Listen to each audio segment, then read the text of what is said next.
Hey everybody, welcome back to EMS One News Insider Analysis. Ed Bauter and Dan Schwester from the Overrun.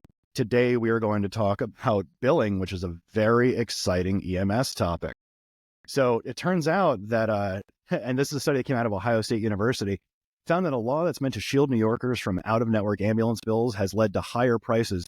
Dan, there was a plan here where we're going to change costs and change how charges work for ambulances. It resulted in a 13% price increase for New Yorkers. We don't have enough problems with funding for medicine as is, and this tends to go against the 2022 No Surprises Act. So, Dan, let's get into how fun balance billing is. Well, yeah, let's talk about balance billing. Balance billing is the idea that your ambulance ride costs X amount of dollars. The insurance company will only cover Y amount of dollars. There's a difference between the two numbers. Who gets that? The consumer gets it, the patient, usually in the form of a bill from the ambulance company. So New York's law mandated that insurance companies have to pay usual, customary, reasonable rates to ambulance providers. What happened is the ambulance providers raised their costs. They raised their prices, and that was the 13% overall cost increase compared to states without such regulations. So now what happens is the prices get raised because that's reasonable, customary, and usual. And now the insurance companies are starting to raise premiums based on your propensity for using ambulances. So it's kind of a terrible positive feedback loop that just keeps spiraling. And it doesn't seem that anybody has a good idea how to solve it. No, and I think that's right. And it's a side effect of trying to make more money because healthcare in the United States is a business. And right. So what ends up happening, and the old joke is like, oh, we pass the savings on to you. And what's happening now is the cost is being passed on to the consumer. And, from the business world, that's something that I think happens a lot, right? Where, all right, if I have to invent, a new phone, then I have to recoup my expenses from inventing the phone. Sure. There's an argument being made among, medical business that you have to recoup the expenses of whatever the cost of the thing is.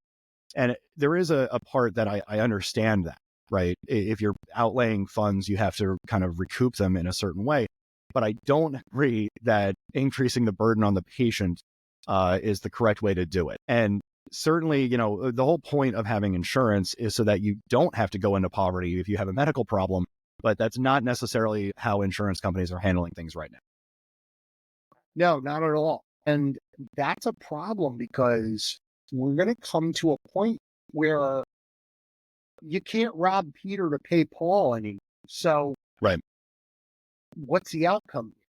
I mean, you can't have a business.